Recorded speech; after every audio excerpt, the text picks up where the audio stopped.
Moi je m'appelle Yves, mon nom d'artiste ou mon blaze, comme on dit en slam, c'est Monsieur 13. Et l'atelier que je donne ici à la bibliothèque de Flémal, c'est en collaboration avec le centre culturel qui m'a contacté dans le cadre d'un projet commun qui s'appelle Résonance, qui a pour but de libérer la parole.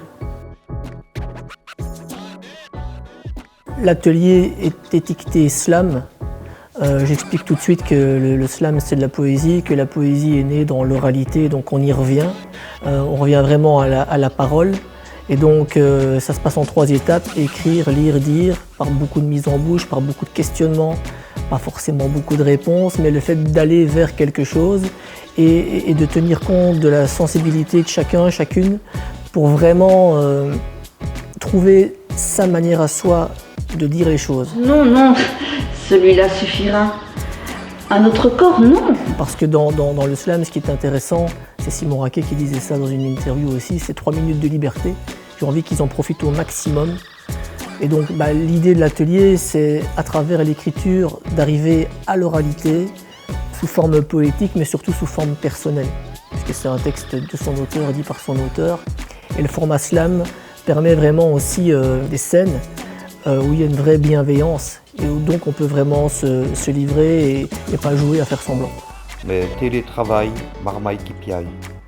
Plus de resto, bistrot, béco, mais du alpagaille, bercaille qui caille. Alors à l'atelier, c'est vrai qu'il y a une grande mixité de personnes. Je suis là pour structurer. Et donc l'atelier ici s'est déroulé en 10 séances, plus 3 qui vont maintenant vraiment mener à l'oralité, à la scène. Donc ce besoin de libérer la parole dont je disais, c'est vraiment quelque chose, puisque c'est des ateliers post-Covid, même si on y est toujours, qui sont tout à fait pertinents dans le sens où les gens ont besoin de s'exprimer. Et souvent, c'est comme Célia me disait, c'est parce que si je reste chez moi, j'ai pas le temps d'écrire, je prends pas le temps d'écrire. Donc je vais à l'atelier et le but, c'est que ça fasse du bien.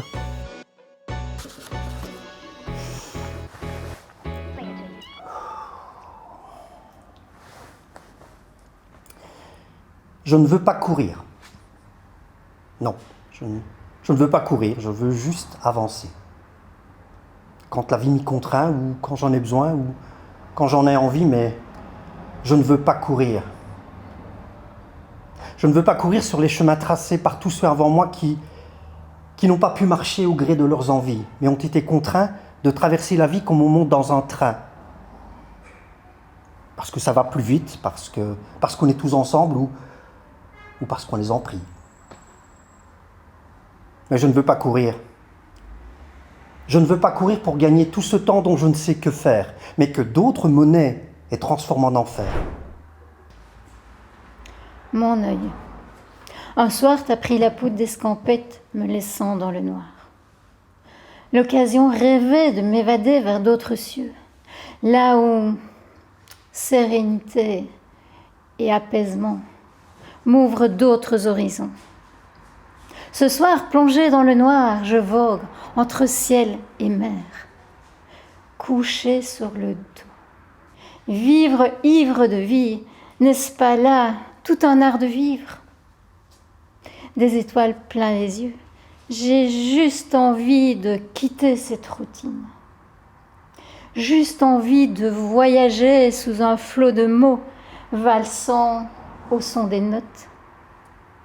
Guitare à la main, vogue, vogue, vogue, loin des infos, loin de l'intox. Surfe la vague, celle qui mène au cœur de la mer.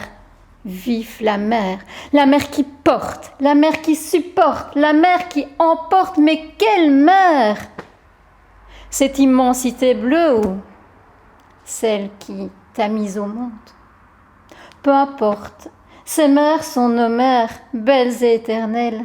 Entre refuge et passion, mon cœur balance au rythme de ma mère.